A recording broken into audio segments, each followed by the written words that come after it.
Has Chris Wilder been sacked again yet? £200,000 was spent in the club shop. It'd be very easy for him to just cling on to it and basically just kill off the club. One of us thinks they might go down, one of us thinks they'll be safe, and I'll leave you on the fence. No, not at all. I'll stay permanently on the fence as usual. I'm probably going to completely shoot myself in the foot here, and I'm going to say... Hello guys, welcome back to The Sportsman Untitled, brought to you by Betfred. I'm pleased to be joined this week by Benjamin Bloom and making his debut on the podcast, Chris Goulding from We Are Birmingham. Thanks for coming along, Chris. Let's go for a handshake. Why not? Got so much championship action to talk about, from a thrilling 3-game week, ending really for Norwich with another defeat, Ben. 23rd now, 8 points on the board, lost away at Swansea. No wins in their last 5, no wins in their last 8, sorry. Ben Napper's getting a bit of stick as well. What on earth is going wrong for Norwich? Well, I'm interested you started with Ben Napper, because if you look at the Norwich situation, what's got the most or least credibility? Norwich as a championship club have a lot of credibility. Liam Manning as a manager in the Championship has a lot of credibility. Unfortunately, at the moment, Ben Napper as a sporting director in the Championship doesn't really have a lot of credibility. And we've got to hold our hands up, Simon, because we sat here in pre-season looking at all these exotic signings coming from Europe. I think 55 million spent, saying, oh, this is excited. And Norwich going to come from nowhere again like they did in 2018-19 with a Buendia and a Pookie and some great young players. And it's been completely the opposite. I think Liam Manning is a good Championship football manager, but sometimes you can be the right guy at the wrong time, and I don't know. I mean, he needs wins quickly, and we've got the graveyard of an international break coming, after this next 3-game week. Yeah. Not looking good for Liam. Absolutely. I was slightly surprised they went so far out for him and made him their number one target after what was kind of a low points total for Bristol City, and he'd not had that much experience in the Championship. It's been really difficult, hasn't it, for Norwich so far? Yeah, I think sometimes, though, you get a manager in that you think he's going to be that fit, and then, like you say, you bring the wrong players in for him and it just doesn't work. And it can be that the recruitment, the players just don't fit, or they need a little time to mould, and when you've got a new manager in place, it just that's a collision course for disaster, essentially. And you need everyone to be on the same sort of page. I mean, they went out, they got Harry Darling, who was obviously a good player. We were after him, I think, in the summer. I think they offered him a little bit more. Kept Sargent. Yeah, who's an outstanding player. Saturday, Darling just couldn't cope with his former teammate, and it's absolutely done them. So I think sometimes it's just a case of having a manager and a side that can gel, that can settle together, and maybe it's just too much all at one time. They've had more possession in their last 3 games, obviously all have ended in defeat. It feels like there's been a big shift away from what we've seen at Norwich in recent years. I mean, Sarah, Rowe, Sainz, Angus Gunn, Nunez all left the club. It feels like it's a massive transition where they spent big money on young players with potential. They've got a new manager in. Is it, like you allude to, just too much change too soon? Well, there's a long arc as well where Norwich have been the masters since their double promotion way back in just keeping themselves ahead of the rest of the Championship, whether that be by selling James Maddison, reinvesting the money after the parachute payments ran out. Then they got more parachute payments, and it looked like they'd done it again, hadn't they? And like you mentioned, out goes Johnny Rowe to raise money, Sarah, Nunez, Sainz, etc. We thought when the Atanasio family came in that, well, this is good for Norwich now, because Delia always, it was kind of, she was a, I don't know, local treasure, national treasure, call her what you like, but that she didn't quite have the money at the point we got to in English football to make a difference in the Championship. And you think, another load of American owners with Norwich who are very good at Championship level, this looks positive, but it has gone the other way. So there's a slower arc as well of a kind of decline, and you don't want to say this in terms of clubs' power in English football, but sometimes clubs do have a good 10 years or 15 years, and then it settles down a bit, regresses to the mean, and the Norwich fans aren't going to want that, because they have rightly become used to winning the Championship, let alone challenging for it in recent years. It would certainly be a massive shock relegation, a second bottom at the moment, Chris. But we have to give praise to Swansea as well, and in particular Zamfir Potnik, who came up with two of the best finishes we saw this weekend, and he's a man banging form. Yeah, I mean, we played them a couple of weeks ago, Birmingham, and managed to keep him quiet, nicked a 1-0 win with Lyndon Dykes, but we were dreading that. Essentially Mitrovic clone that he looks like. So yeah, we kept him quiet, but he's a man banging form, and the strike. Was it the second one that he scored at the weekend? Was incredible strike. Yeah, unbelievable. I was looking at some shot placement data because that's what I like to do. That's what you do at the weekend. Yeah, right. And he ranks unbelievably highly up with Lancashire as well. He's actually scored half of Swansea's goals this season now, 6 goals in 11 games. It feels different talking about Swansea in terms of goal scoring because they don't score many goals, but they seem to have a really good goal scorer. What do you make of that, Ben?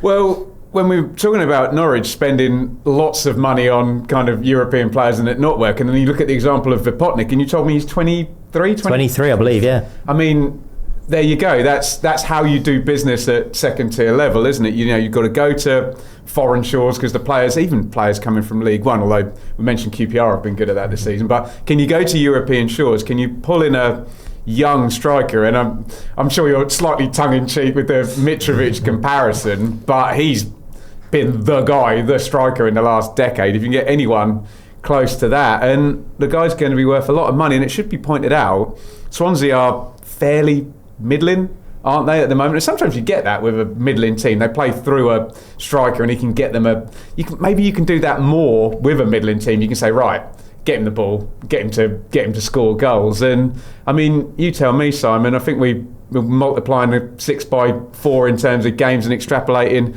24 goals seems a lot, but if it's anywhere close to 20, then that's a brilliant bit of business by a Swansea, kind of hierarchy that's not been praised for doing good business and letting them go out the door for not what they're worth in the past. Absolutely. You mentioned there Midland, I think 4 wins, 4 draws, 4 losses so far, very much so, but the playoff race looks to be kind of wide open. I can't remember how much they spent on Vipotnik, but if he gets 20 goals in the Championship and he's 23, that's a £15 million player right there. You're probably looking at in the summer. Massive praise to Swansea this weekend for a big win. We must also talk about the Friday night game because Preston came from absolutely nowhere to beat Sheffield United 3-2 from 2-0 down, and on Betfred they're 9-1 to secure a top 6 finish. That feels like pretty good value given the way they're playing at the moment. Yeah, I mean, we played them the other week, last week was it? We went to Deepdale. I think they were unbeaten there all season and managed to get the win. I mean, probably on the balance of play didn't deserve it, and it was somewhat of a snatch and grab. I mean, our goal was offside, I think, and also questions about whether it was a handball, that they should have had a apart from that, it was a great goal. It was good, all one way. Yeah, but I mean, it's not particularly pretty football, and it's not the type of football that teams look to play to get out of the league. But if they can do it effectively, then there's no reason why they can't be up there and it's a Championship, isn't it? It's a crazy league where anyone can win on any week. So there's no blueprint. Absolutely. We will talk about Birmingham in detail, by the way, in part 2. Stay tuned for that. But Paul Heckingbottom, massive credit to him at the moment at Preston, because I saw this game and I saw it 2-0 Sheffield United and thought, Sheffield United. You thought, I'm going to go and look at some data graphs of strikers, yeah? And I thought, whoa. No, that game went in the opening kind of half or half an hour exactly how I thought it would. I thought Sheffield United are back, they've found some form, they've gone to Preston, they're going to get a good win. Then, from nowhere, Daniel Jebison with the winning header, stunning header. Wonderful comeback. Yeah, I'd echo your comment about the Championship being bonkers, because do not judge anything on that game on Friday. It was utterly ridiculous, wasn't it, with the way that it swung. I thought on the TV coverage, Lee Hendry made a good point that Preston now, because they started Osmajic off the bench, started with Dobbin and Jebison, who both scored. It feels like, they're kind of famed for just having some skyscraper centre-backs and being really hard to play against. Feels like they've got a little bit more up top now.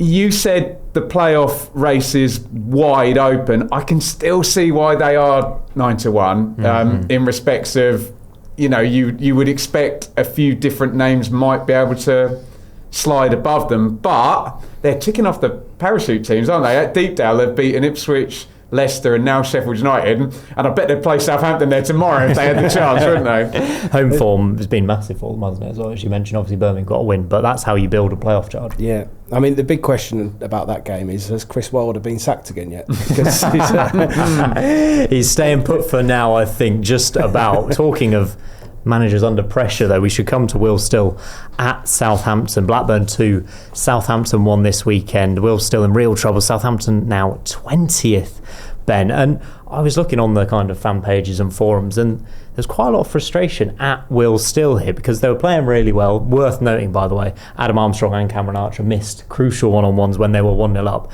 Then he took Leo Cienza off, left winger, for a centre-back in Jack Stevens, and it felt like it was almost a message to the team that they were trying to set up slightly different and hold on, and it backfired. It's difficult to know where to pitch it because a lot of Southampton fans are going to be not enamoured with Will Still, and I get it. They're a year one parachute team who are not playing well and should be way higher in the table. And essentially, a game at Blackburn now has become a head-to-head, and Blackburn, since the unfortunate event that we don't like to talk about anymore, have not won a game. So I can still fold into the conversation. This is a club, and we've had this at Ipswich as well, where if you're losing in the Premier League every week, I know you can give me examples of teams that have come down and just flipped the switch and started winning again, but it's hard. And there's that massive churn now we get every summer with all the key assets being linked or sold away. And remember, it was Diblin we were talking about waiting right until the last minute. So Fernandez as well. Yeah, exactly. He went off, money, didn't he, to the Premier League. So I get all of that, but where are we now? Round 12, and he's very much doubled down on his system. We know the formation, kind of know the style, and it doesn't work. And not just in the Championship, English football at large has become a bit more pragmatic. We're talking about throw-ins, we're talking about ball in play, we're talking about defenders. We're seeing teams up towards the top of that table playing 3 centre-backs. I can see a Nathan Jones Charlton side, a Mark Robbins Stoke side. I can see Bristol City and Millwall, who are not tapping it about, trying to top your possession graphs, Simon. And Southampton are doing that and are not winning games. I do believe managers need time, but I do believe newly relegated teams from the Premier League shouldn't be 20th. Yeah, absolutely. And there was another point that fans were making after this game, because he brought 2 youngsters on when the score was 1-1 in Cameron Bragg and Jay Robinson, and they couldn't hold on to even a point. And it just feels like that's the sort of result where fans' patience is really, really tested. 20th in the league with a year one parachute team. Yeah, I mean, watching Will Still's interview after the game, it was a carbon copy of Manning's, essentially, where they both just said, we're doing the same things. We're looking away from the interviewer the whole time as well, yeah. But they're both essentially saying, we're doing the right stuff on the pitch, but it's just not ending up in results. And as a Birmingham fan, we'll come on to it later, for me, I feel like we're doing the same sort of thing. We're sort of doing what the manager wants us to do, and it's effective in terms of possession and control. How long do you trust the data for, though? The XG for Southampton is usually quite good. Yeah. That is a signal that they are winning most games statistically, just not, but they're not physically winning the game. So how long do you give that? That's not one for me. but Chris, you group up those teams, and you can almost say, okay, it'll turn at 1. Yeah. It will stay as it is at 1, and 1 will sack their manager. Do you know what I mean? It'll be different at all of them, won't it? You made a really good point about the sort of continuation of previous seasons, though. So with Ipswich, you obviously had that confidence run where that carried on into the Championship and into the Prem. But then you look at your Lutons, and this season, none of the relegated teams have hit the ground running. They're all sort of, is it 10th and below, I think? Let's go down to 10th now, yeah. So there's none of that. Everyone's sort of struggling to get any momentum going again. So it's like the reverse. Granted, we haven't been promoted and then hit the ground running, but normally you'd expect one of those teams at least, to be up there around top 2. And it's just not happened. Yeah, just on pure brute star power sometimes, isn't it? Spend power as well. Yeah, and I mean, we haven't come on to Ipswich, but Ipswich were in a tight game. We're able to bring on Jack Clark again, who probably cost more than most Championships sides' transfer budget in his entirety, and that's what often happens. not happening at Southampton though. No, absolutely. And if Tui, number 10s, get injured, as what happened at Ipswich this weekend, and Schmodix comes off and Akpom comes off, and then you end up with Marcelino Nunes as your number 10, that's some position. First world problems, isn't it? Absolutely. A word on Blackburn quickly, Ben, as well, because Johnson with a massively vital late goal, a really important 3 points to end this run of results without a win as well. It's difficult though. How do we couch it, Simon? Because is it Southampton being flaky, and would they have been able to make the comeback against another team? What I will say about Big Val and about Blackburn, if you look at the second half stats for that, they went for it. And when your team's struggling down at the bottom, and we've had decades long issues with the ownership, and the stadium not necessarily being full, and managers' contracts running down, and key players being allowed to leave for free, you just want to see your team fighting. Do you know what I mean? And saying, look, we'll fight to stay in the division. And they appear to be doing that, although they need to see some more results like that. And we need to see results not against teams that are kind of just struggling in the moment, that won't keep you in the division. Absolutely. I want to come on to one of the surprise packages of the season as well, Millwall, Chris, because 1-0 against Leicester this weekend. The last time I saw a full 90 minutes of Millwall, they lost 4-0 at home to Coventry, and they were pretty poor. Since then, 4 wins in a row, up to third. Alex Neil flying, Femi Aziz as well, winner this weekend. Looks like a really, really top player. What have you made of them? Part of me thinks with Millwall, and it was Alex Neil, I sort of thought had his day in Championship football, and he's back. He's up there around the top. He's so safe, isn't he? Yeah. But sometimes maybe that's what you need. And we made a point earlier about how teams have been playing football and this possession football, and to be a bit more pragmatic. And maybe that is sort of phasing out now, and it is sort of coming around. I mean, you look at the table and you've got Preston that are up there, Millwall that are up there. Maybe it is just a time thing. I haven't seen an awful lot of Millwall myself, but the fact that they're up there, and even their own fans are surprised that they're up there, which... it's great for them, but they're just enjoying it while it lasts. important note to be made, actually, that Coburn's out for Millwall and could be out for quite a lengthy period with the calf injury. He's missed the last 3 games, but it seems that might actually have worked in Millwall's favour with starting Ivanovic up front, Ben. Well, do you remember, I think it was week 1, they went to Norwich, they played Coburn and Ivanovic, and they got the win, which we now know was a bit of a false dawn, because Norwich are going to stink the place out for the first 12 games, and Alex Neil was... keen to point out, look, we're sacrificing a little bit in central midfield to play old-fashioned, and God, I remember the Neil Harris team that came up, and it was Lee Gregory and Steve Morrison, and they got a ball into them and they crossed it, and like you're saying, is it going to be a bit more old school, a bit of a throwback rather than tippy-tappy, which seems to be where we're going. But it does appear to work better with just the one up top, and it's so strange with clubs. Sometimes certain clubs are just better when they're an underdog and when they don't have money. And when they sign a striker for, we think, 6 million quid. I always remember Wimbledon signing John Hartson for 7 million quid, and that's the end of Wimbledon as we know it. So as much as we wanted to see Millwall go for it and make that move from 8th, which seems to be their glass ceiling, into the playoffs, because who wants to go for an away playoff semi-final first leg at Millwall on a Friday night? Nobody. So, and it's been a theme. The door's wide open for a club like Millwall to get into that top 6, and look where Sunderland are right now. I know, unbelievable. They are flying. Credit to them, by the way, first season up in the Premier League. Leicester down in 10th, actually, now, as you mentioned, sunk a little bit, but we won't dwell on them because I want to talk about Sheffield Wednesday. A bit of bright news, I think, and a bright day at Hillsborough. Producer Seb tells me that £200,000 was spent in the club shop when the money came in, and obviously the administration's taken hold. -12 for Sheffield Wednesday on the board, but a full Hillsborough and money being spent in the club, and hopefully the end of the Dej Chansiri era. Yeah, I think that shows 2 things, doesn't it? First, it shows the size and the scale and the opportunity for a new owner of that fan base. If they are engaged with the club, it's a big club, particularly at Championship level. It's a big club from a big city. I know there's 2 clubs in the city, but how many other clubs could just turn over nearly £250,000 in 3 days? And it shows where the fan base had got, because I think we remember the shirts coming out, and I think they were a bit more expensive than the others. At least he didn't put Chansiri across the front of some of them, but it shows that when that fan base is engaged with the club, they will back it, they will support it, and they had run out of time, run out of patience with Mr. Chansiri, and it appeared on Friday that maybe because of the boycott on Wednesday, Chansiri thought, oh, well, the only money coming in was on match day, and that's gone now. My race is run.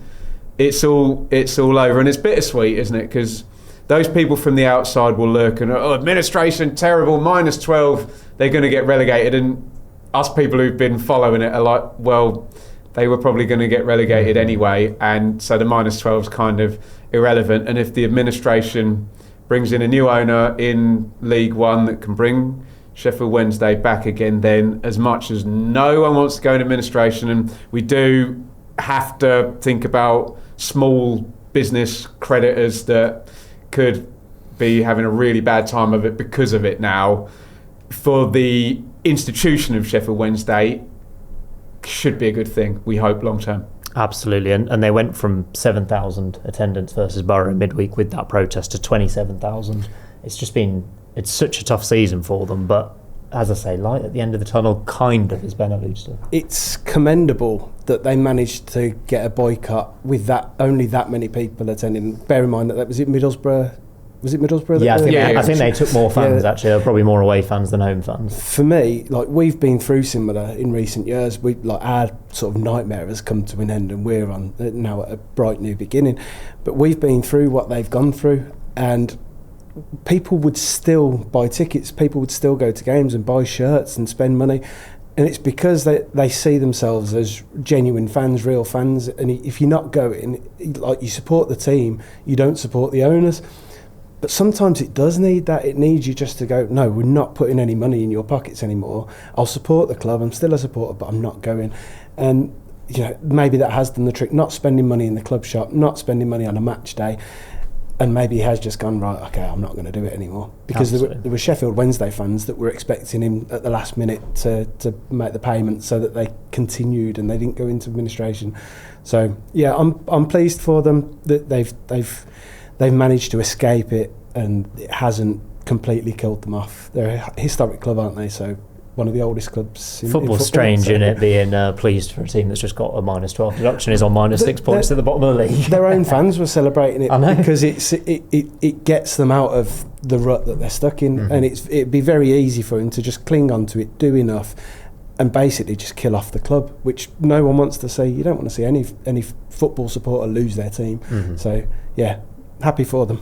Yep. Relegation, as you say, looked like it was going to be a certainty anyway for Wednesday. Oxford, though, 6 points in their last 3 games, and they did get the 3 points away at Sheffield Wednesday. So a word on the work Gary Rowett's doing. I think they're 3 points above the drop zone now, and it does look like another relegation battle for them this season, but they're above the dotted line at the minute. Yeah, so I'm pleased, and I've got lots to say about Oxford, because we were kind of looking at it, are they going to try and play in a slightly different way that was less firefighting this season? And then we get to a week where they can knock out a couple of, well, they knocked out a 1-0, and we're seeing that Gary Rowett clean sheet and a home win. Then it's a game on paper. Not an easy game, as with all the things at Wednesday happening, but they had their chances as well. In the second half, really they did, didn't they? You're right, yeah. And again, like I said about Millwall, Oxford just going to be better with Gary there when they're firefighting. The worry I've got, Simon, and I'm so sorry, Oxford fans, to say this, but are Norwich, Sheffield United and Southampton, who are all below Oxford at the moment, I'll put it to a question to you two and I'll leave it well alone, are they going to finish below Oxford, all of those? No, I don't think any. That's my worry with them. Oxford are doing well with what they have and getting points on the board, but if you look at their squad on paper, especially compared to some of those others, Norwich can't just keep losing games and keep doing what they're doing. That Can I do my insanity. Mick McCarthy accent? They will change something at the club, and that squad is good enough to get them out of danger. Sheffield United, I know they lost to Preston, but we've seen improvement under Chris Wilder in terms of results. And Southampton, same as Norwich. If things keep going like they are, they'll change manager and the squad should take them out of it. So you then look at the teams above Oxford and who could slide down, I don't know, Derby or a Wrexham even. It's difficult. What do you reckon? For me, so talking about Oxford specifically, we've obviously had history with Gary Rowett, that he's been at Blues twice as manager. He gets them to play in a very He can get teams to play in a very successful way without being overly expansive. And it's dull football, it can be boring football, but it gets results. I think that Oxford will be fine this season. I don't think that they'll get drawn back into it. Because of him? Because of him, yeah. I'm not a fan of his football, and I wouldn't choose his football, especially for where we are. But I think that he can get a team to survive in the Championship. I think that they'll be okay. Yeah, there's good balance that on the panel then, isn't it? One of us thinks they might go down, one of us thinks they'll be safe, and I'll leave you on the fence. Out. No, not at all. I'll stay permanently on the fence as usual. The funny thing is, like I say, I wouldn't choose Gary Rowett as a manager, but I think when you're at that level, when you sort of essentially they're trying to become an established Championship side, aren't they? So I think that he's good for that level. Chris, the worry I've got is if I put my mathematical head on, they're currently tracking exactly at a point per game, which is kind of right where you'd expect survival to be, which makes me think if that kind of plays out and we stay roughly the same and it's a low tide, they survive. I just worry that a wise man once said that in poker you can play your hand perfectly and still lose. And Gary Rowett could do a good job, Oxford could have a good season, but like you say, just budgets, size and scale can still take them below the line. I think the other point to be made on that is that some of the teams that we maybe expected to be nearer to them, say a Preston, are already racking up the points to the point where they're probably not going to be involved in a relegation battle. It's time now to move on to our Birmingham City in Focus chat. So Chris, you're taking centre stage for this one. But before that, little quiz, fun question for you both from Birmingham and Ipswich. If you could pick any former player or manager to return to your club this season and help you out, who would you pick and why, Chris? It's a no-brainer for me, isn't it? Jude Bellingham. On fire last night, so yeah, Jude Bellingham. Have him back in there. Just all-round incredible player. You could see it when he was first breaking through into the first team at Blues, that he was just a generational talent for probably for English football, not just for Blues.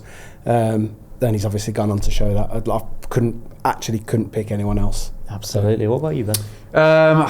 Probably Kieran Dyer. Just throw him in our central midfield at the moment. Kieran Dyer now, or Kieran? I could say Matt Holland in central midfield, or Marcus Stewart maybe, but no. Throw Kieran Dyer into any Championship team in his prime, and they're probably going to move up the table. Oh, good answers from you both. I thought he was going to say Dougarry, to be fair. Yeah, I thought you were going to go a bit further back. It's got to be Bellingham. It's got to be Jude, because I thought you were going to say Gary Rowett for a minute. Oh no, I haven't forgiven him for leaving first time round. Birmingham have spent big over the last couple of seasons, around 40 million on transfers. Obviously amazing in League One last season. We were all very excited about them even after that first game week where they drew with Ipswich. But how are you feeling right now, not only about the squad but about the season so far? Would you say whelmed? not overwhelmed, not underwhelmed, just whelmed. At the start of the season, I think I got a bit carried away. So on our podcast, I predicted that we would be first. Go on, that's what you've got to do pre-season. Because why not get carried away, get caught up in it? Did I believe it? Probably not. It was just a bit like, come on, go for it. Then we went into that Ipswich game at the start of the season, and I thought, actually, we might have a go. It might be genuine. So did I. Well, you were there. You did a lovely vlog on it. And we came away from that game feeling hard done by a little bit. There was the Kyogo goal that was ruled out softly for me. He hasn't hit the ground running. Unfortunately, he hasn't scored in the league yet, so he's still waiting for that. And I think signings that have come in haven't massively improved us, which is a problem. They haven't fit into the system, or they haven't been selected. And yeah, we're not where anyone wants us to be. So who's to blame for that? Is that a recruitment issue? Is it Gardner at the top of the club? Is it Chris Davies? Who would you blame in terms of, is the recruitment not being good enough, or is it just not working right now? I think the recruitment went really well last season, but the difference was last season we were essentially a Championship side, and we built a Championship side in League One. We played possession football, basically just completely starving opposition of possession. And we could do that because the opposition quality wasn't very good. This season, we started, other than the Ipswich game, which was, we actually played a different style of football, which gave me hope for the season, because we knew that we wouldn't be able to starve teams of possession and win games at this level. Unfortunately, another Blues fan tweeted over the weekend that what he referred to as sterile domination, which is essentially what we do at the moment. We're not looking dangerous with the ball, not looking dangerous in possession, but we have possession and we dominate it. Chris Davies at the weekend turned around and said, we're not passing quick enough, we're not passing forward enough. And you're the manager, you've got to change that. It's your job. No shots on target for Birmingham again this weekend. 1-0 defeat to Bristol City. It was one, I think. Was it one? No, it was one. Might have been different on my little stats graph I was looking at. I don't remember it. But apparently it was one. But again, it's a familiar pattern for Birmingham in away games, I think, this season, Ben, where they're struggling, despite the attacking talent on paper, to put it together moving forward.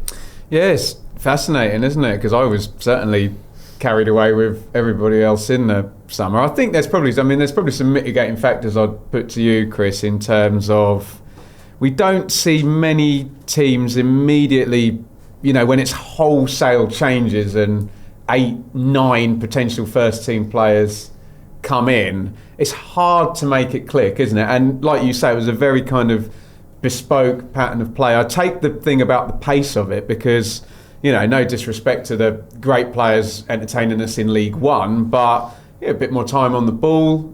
Maybe you can recycle another 2 times, before you make the attack. And Birmingham were able to do that quite brilliantly last season.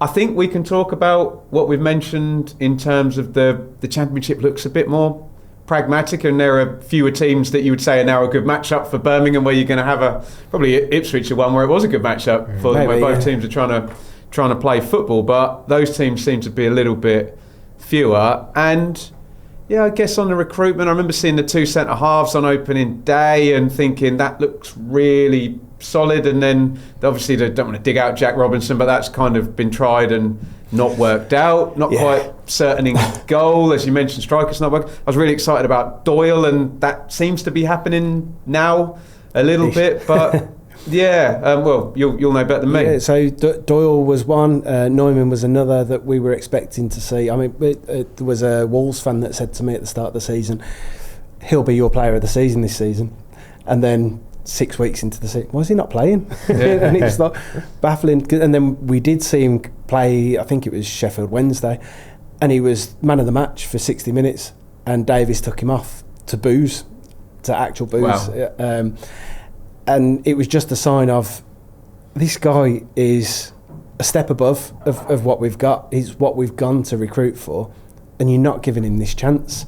Why are we taking him off? And the reason was afterwards that he hasn't played enough football. Obviously, the manager is the one who chooses who plays football. So, I'm not saying the tide turning, that feels a bit harsh, but in terms of Chris Davies, so much credit in the bank for last season. The expectations are high, spent a lot of money, lower in the table than you want to be, and making decisions like that and not playing maybe Kyogo as much as you want either, where the fans feel, is he actually the right man to try and take us forward in the Championship? Yeah, this weekend there's been a lot of, there's sort of fans at loggerheads, and social media does this because it allows people to be a lot more expressive and open.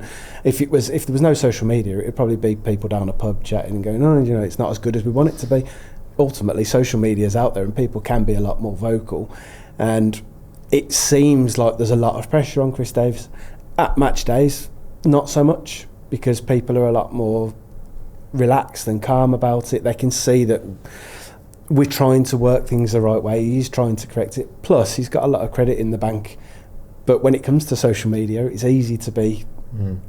What is your view on Tom Wagner turning up at Wrexham? And look, most Birmingham fans would say amazing ownership, but he's so visible. He's talking to Emma Saunders and Joby and Curtis and saying, no, this season. Then he's in the away end and he's giving a speech. In some ways, that makes it a little bit more difficult for Chris Davies, because he's so front-facing and so out there. And generally over the years, we've preferred owners that have, throw the money in and be quiet. But Tom Wagner is not like that. I thought he was going to take the pressure off Davies by saying, he's doing an all right job and maybe we can get this to the playoffs. And he went, nope, we're going to go up this season. Well, we want success. I mean, we went to what we call the open house. Blues have started doing, where they invite fans in and we have a presentation from Tom Wagner. It was Jeremy Dale, Chris Davies was there, Craig Garner was there, and they speak to the fans, and it's all this part of this communication that they want to build. And this incredible sporting quarter. There's been new news about that, isn't there? That's, I think, the 20th of November they're releasing the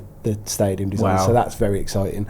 But the other night the question was asked to Tom Wagner: Does your prediction or does your desire for what you want from this season change?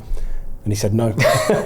He wants the same. And I'm noticing a pattern here with Mr. Wagner. Yeah. But then he was still very. It was still very much that they're all aligned. It wasn't a pressure on Chris Davies. It was, and Chris Davies himself said that they still. But Knighthead obviously just see the thing. Yeah. Premier League set up, and I'm sure they get on greatly with Chris Davies and are very happy. But they'll not tolerate a manager that doesn't get them towards being a Premier League setup, will they? Yeah. Well, they did talk about at the open house that there is foresight for, okay, if we're not there next season, or if we're not there the next season, the one after that, and that even if we're not promoted, so this was something that Wagner said himself, if we're not promoted by the time the new stadium opens, that we'll then become the highest revenue club in the Championship, regardless of anything else. Is that without taking TV money into account? He thinks they can make more money than parachute teams. More than parachute. Wow. Or maybe not including parachute, maybe. Yeah. But because the whole sports quarter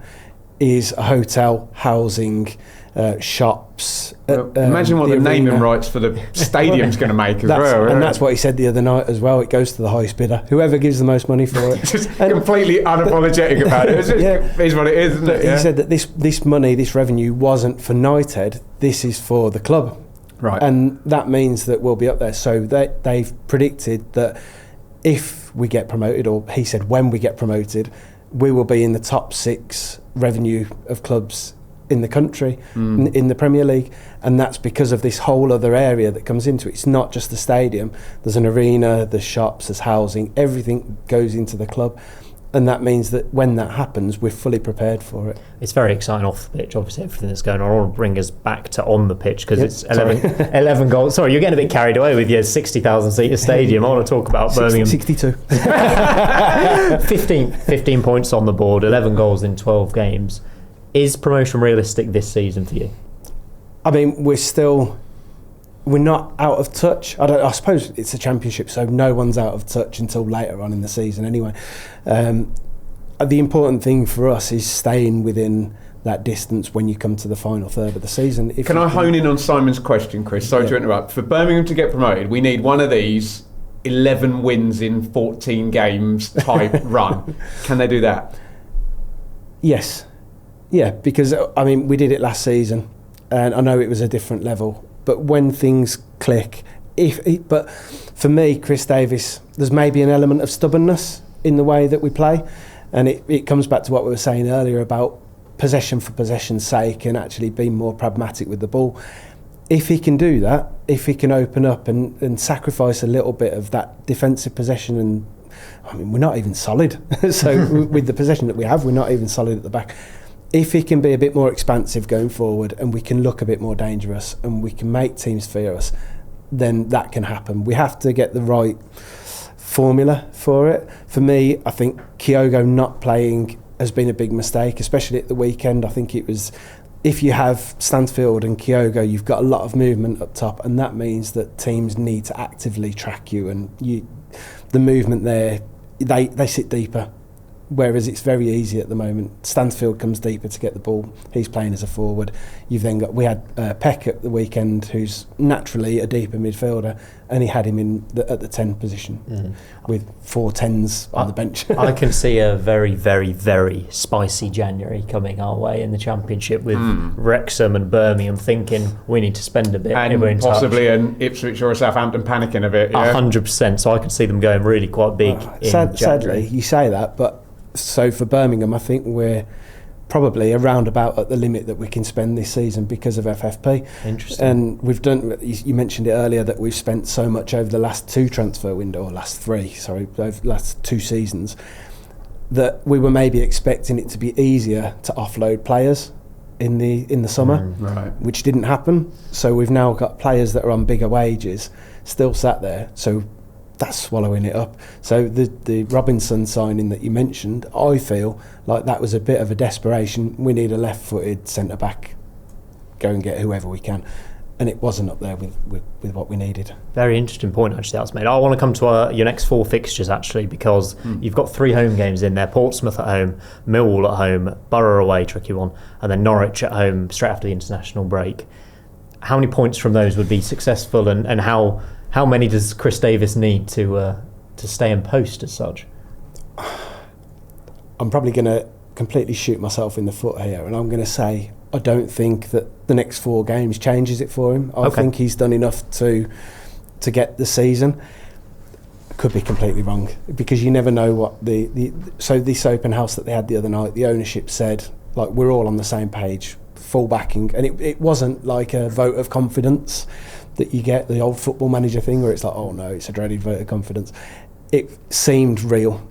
So I can see that he's got the season regardless, unless we go into real trouble, which we're not in.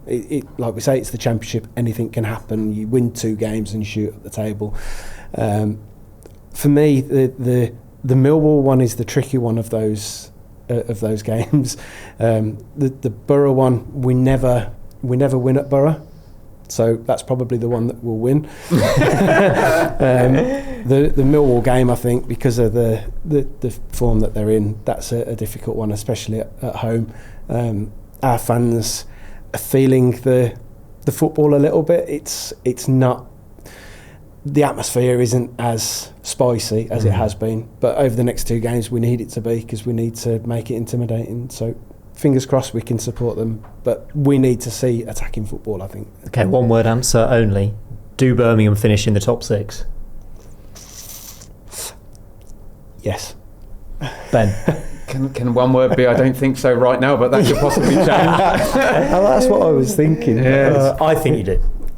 I think if we can, like I say, if we can hit that formula and we can get it right, and I hope that Chris Davies does, because I believe that he is the guy to take us forward, a young manager who's got a lot of potential. If he can lose the stubbornness and he can get that formula, I think maybe if they just win back-to-back games, we'll start to see that type of win streak that's going to be needed. It's confidence, isn't it? It's massive. Yeah. If we win 3 in a row, then I can cut my beard. Oh, really? Is that the rule? Well, that's the rule that we gave at the start of the season, but we haven't had it yet. Thank you very much. We better move on to our final part of the show. But before we move on to our match previews, we need you from these clubs. I want to get in touch with content creators from Stoke, Millwall, Charlton, Hull, Leicester and Preston. If you want to come on the show and have your say, put us right just like Chris has today, please do get in touch in the comments, and you might be on the show alongside me and Ben or Gab or someone like that. So if you spot any of those clubs, please get in touch with us. Right, we've got some match previews to rattle through now, Ben. Starting this weekend, 3 p.m. on Saturday, Southampton, Preston. I mean, if it was the other way around, we were joking about that game. If it was up at Preston, you're like, this is trouble for Southampton. I got to get a win, and then Preston's just a horrible team for them to kind of play against, because they'll be able to sit. And we said that with maybe we'll bring Osmajic back in, and we mentioned sort of Dobbin and Jebison. There might be a big gap between the defence and those guys, but they'll give them trouble. We cannot see the same pattern from Southampton of them coming up on your dashboards up here and my league table down here. So that one feels a bit of a not fun fixture for Will Steele, doesn't it? We're talking about the data a lot on my data graphs and things like that, and everything suggests that Southampton should win this home game. But again, will they actually do it? It's Preston, and the way that they play, they're big, they're rough, they rough them up. You've got a team then that goes up against them trying to control possession, so it's probably going to be very similar to how we played them. Granted, we should have lost, so it might suit Preston more actually. Looking at that, allow them to have the possession and then get something into the box. They've got to start taking those chances. Archer and Armstrong, and if they can do that, they'll be fine. Score prediction for this one: I'm going to go for a 1-0 home win. Yeah, I'll take the 2-1 home win. Okay. Oh, have I got to go different? No. Yeah, go on. 1-1. 1-1, that'd be a good point for Preston, wouldn't it? And Southampton's misery would continue. Going to come to you next because Birmingham Portsmouth, the next one we're looking at. We touched on it before. Big home game, big chance. Ben, actually, you were talking about the teams Portsmouth have faced recently. I've had some honking fixtures, haven't they? Yeah. I think they've played all of the parachute teams and Middlesbrough and Cov as well in Stoke. there and Stoke. So it's been tough for them. So they've been in a bit of bad form. But what do you reckon for Birmingham Portsmouth? So from my point of view, I want to see the changes that we were talking about earlier. I want to see Keogh go in Stansfield, especially at home. Tommy Doyle and Leonard in the midfield. I want to see us try and control the game, but also have that attacking threat. And if you want a prediction from me, I'm going to go 3-0 Blues. Wow! Whoa, my word. Kickstart that run of 11 games. I think Birmingham, and this is what you always say worryingly in the Championship, should win this game. Doesn't mean they're going to. I'll go for a 2-1 Birmingham win. What about you, Ben? Birmingham only win by low margins, don't they? So that needs to change, though. Agreed. Yeah. Weird thing with Pompey is they lost 4 home games, and last year we were bigging them up for their brilliant home form. I will go. Sorry, Chris. Let's go 1-1. So we have Pompey get. One of us has Pompey get the point. I mean, that's probably the more realistic. Yeah, and Murphy's back for Pompey now as well. Yeah, you only scored 11 goals all season. You backed yourself to score 3. Oh no, I've done that all season. And the final game we're going to look at is Oxford versus Millwall. Gary Rowett in the home dugout here. Can he make it back-to-back wins in the Championship? No, let's back Alex Neil, who, like you say, is. It's weird. I was doing my manager rankings, and it feels like the safe hands type of Championship managers. You Chris Hughton's and Mick McCarthy's and Neil Warnock's and whoever, Gary Monk. they're all kind of gone now, and Gary Rowett and Alex Neil are two of the only ones left. I've got to go with the hot hand because it'd be 5 in a row for Millwall, which would be fantastic for the Lions fans. So let's go for it. 0-2. Oh, that's what I was going to go for. I'm going to have to go 2-1 Millwall because I think I agree. I think they will be too strong. What about you, Chris? Oh, I might go for a Gary Rowett 1-0. Just, yeah, I can see it. Yeah. I mean, that's the type of thing that he likes to do, just nick a game. So, yeah. These home games are very, very important for Oxford, as we've already mentioned, to stay in the league. The last thing we need to do is do our fourfold for the weekend. And if I can remember who I've picked first, I believe I've picked Sheffield United to get off to a win against Derby, 3 o'clock on Saturday. I think they have turned a corner. I'm going to overlook what happened at Deepdale. Derby have been really poor this season, so I am going to back a home win there. Ben, who are you going for? Well, Chris has emboldened me now that we can be completely biased in these predictions. So I will predict my team Ipswich to go to QPR and get an away win with no logic behind it whatsoever. Absolutely. Chris? I'm going to pick the Charlton-Swansea game, and I think I'm going to pick Swansea to continue that. Nice, a bit Potnick on fire. Yeah, 2-1 I reckon. And I will finish off our fourfold by a bit of a shock, I guess. Watford to beat Middlesbrough at home. I think they have been really improved under Xavi Gracia. I think Middlesbrough obviously a very good side, but Watford could have got something at the CBS Arena on Saturday. They had loads of good chances. I think if they take a few of those chances, they can beat Middlesbrough. So that's our fourfold. Can I just give you a shout out, mate? Yeah. In the comments, please. Simon is itching to talk about Coventry. And look how well he's done. I haven't talked about it. Hasn't mentioned whole episode. And well done, you. Thank you. They're playing brilliantly. 45 minutes of a show, and I haven't mentioned the fact that we're invincible this season. Going to win the league.